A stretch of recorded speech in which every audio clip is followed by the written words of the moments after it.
Beritakanlah firman, siap sedialah baik atau tidak baik waktunya. Shalom, puji Tuhan, oleh berkat dan kemurahan Tuhan kita berjumpa lagi dalam renungan harian di hari ini. Saya percaya mendengar firman itu sesuatu yang sangat penting supaya rohani kita terus bertumbuh. Mengawalinya mari kita berdoa.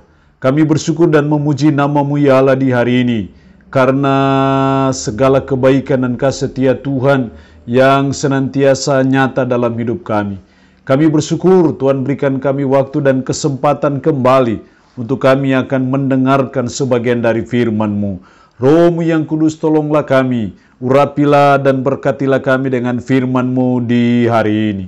Dalam nama Tuhan kami Yesus Kristus kami berdoa. Amin. Nats firman Allah yang menjadi renungan kita bersama di hari ini saya ambil dari Mazmur 59 ayat 1 sampai dengan ayatnya yang ke-18. Secara khusus saya akan baca ayatnya yang ke-18. Firman-Nya berkata demikian, "Ya kekuatanku, bagimu aku mau bermazmur, sebab Allah adalah kota bentengku, Allahku dengan kasih setianya." Demikian sabdanya hari ini yang mengajar dan menasihati kita, Allah adalah kota bentengku. Pertanyaannya adalah siapa yang menjadi kota benteng kita? Siapa yang menjadi tempat perlindungan kita ketika kita ada dalam bahaya, ketika kita ada dalam bencana, ketika kita ada dalam masa-masa yang sukar, masa-masa yang sulit dalam hidup? Siapa yang menjadi kota benteng kita? Hendaknya kita semua berkata seperti sang pemazmur, sebab Allah adalah kota bentengku. Artinya apa? Mari sebagai umat, sebagai orang beriman, kita menjadikan Allah sebagai kota bentengku.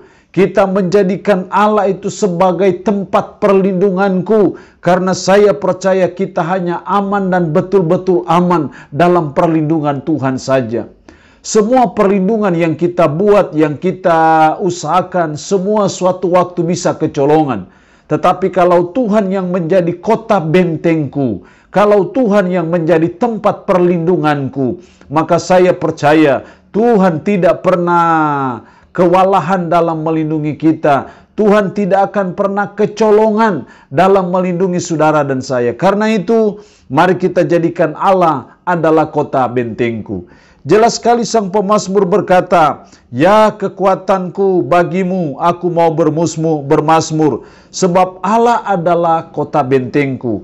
Juga dalam ayatnya yang ke-10, "Ya kekuatanku, aku mau berpegang padamu, sebab Allah adalah kota bentengku." Nah, kalau Allah adalah kota bentengku, kalau Allah adalah tempat perlindunganku, pertanyaannya adalah apa yang dituntut dari kita? Apa yang maunya Tuhan dalam hidup kita? Kalau Allah adalah kota bentengku, setidaknya ada 3 hal yang dituntut dari kita. Ayat 2 sampai ayatnya yang ke-8, "Lepaskanlah aku daripada musuhku ya Allah, bentengilah aku terhadap orang-orang yang bangkit melawan aku." Bentengilah aku. Artinya hal yang pertama yang dilakukan oleh sang pemazmur, karena Allah adalah kota bentengnya, maka dia memohon perlindungan Tuhan. Jadi dalam hal apapun juga kita belajar untuk kita selalu memohon perlindungan Tuhan. Karena Tuhan adalah benteng, adalah kota bentengku. Karena Allah adalah tempat perlindungan kita. Sehingga kemanapun kita pergi menghadapi apapun juga, kita selalu belajar, berdoa, meminta perlindungan Tuhan dalam hidup kita. Itu yang sangat penting dalam hidup kita sebagai umat, untuk selalu memohon perlindungan dari Tuhan, karena Dia adalah kota bentengku. Yang kedua, dalam ayat 9 dan 10, "Tetapi Engkau Tuhan menertawakan mereka, Engkau mengolok-olok segala bangsa. Ya kekuatanku, aku mau berpegang padamu, sebab Allah adalah kota bentengku." Aku mau berpegang padamu. Kalau berpegang kepada Tuhan sama dengan mengandalkan Tuhan, sama dengan berharap sepenuhnya kepada Tuhan, sama dengan pasrah sepenuhnya kepada Tuhan. Ini yang kedua yang dituntut dari kita. karena Allah adalah kota bentengku, mari kita mengandalkan Tuhan saja. Mari kita selalu berharap sepenuhnya kepada Tuhan saja.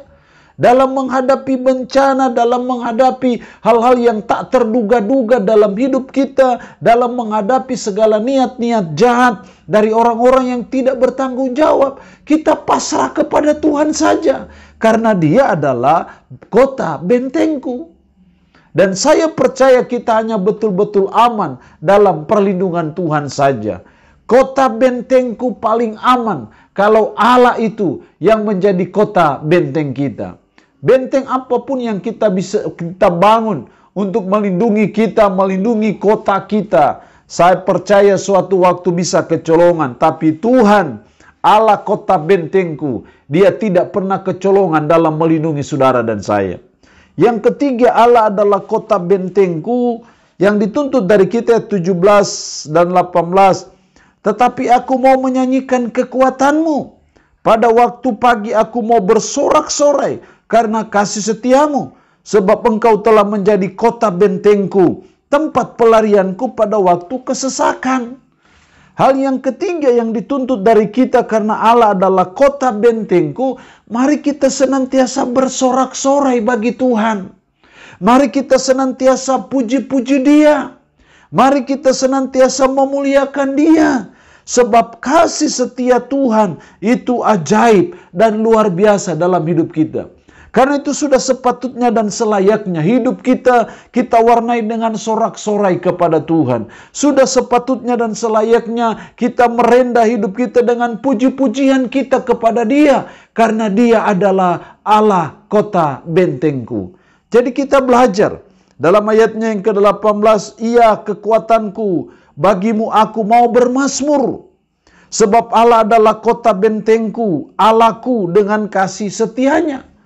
Jadi ketika kita menjadikan Allah adalah kota bentengku, mari kita senantiasa bersorak-sorai bagi Dia. Mari kita senantiasa memuliakan Dia dalam sepanjang kehidupan kita, karena memang hanya Dia yang patut dan layak kita puji dan kita muliakan dalam hidup kita. Allah yang punya firman ini memberkati kita dengan firman-Nya di hari ini. Amin. Mari kita berdoa. Puji syukur untuk firman-Mu hari ini yang boleh mengajar kami Allah adalah kota bentengku. Tidak ada yang menjadi kota benteng kami. Tidak ada yang menjadi tempat perlindungan kami yang paling aman kecuali kepada Allah saja. Karena itu tolonglah kami supaya kami berseru kepada Tuhan untuk minta perlindungan Tuhan. Tolong kami supaya kami hanya mau mengandalkan Tuhan saja, berharap kepada Tuhan saja dan tidak kepada yang lain. Dan tolong kami supaya kami senantiasa bersorak-sorak bagi Tuhan. Roh-Mu yang kudus tanamkanlah dan meteraikan firman dalam hati dan pikiran kami. Dan mampukan kami untuk kami bisa menjalani kehidupan ini berpadanan dengan firman-Mu. Hamba mohon berkat Tuhan bagi umat-Mu yang mendengarkan renungan harian di hari ini. Yang sakit, dalam nama Yesus, Tuhan lawat, Tuhan jamah, Tuhan sembuhkan dari sakit penyakit yang diderita. Terpuji-pujilah nama-Mu ya Allah. Dalam nama Tuhan Yesus Kristus kami berdoa. Amin. Shalom. Tuhan Yesus memberkati kita semua.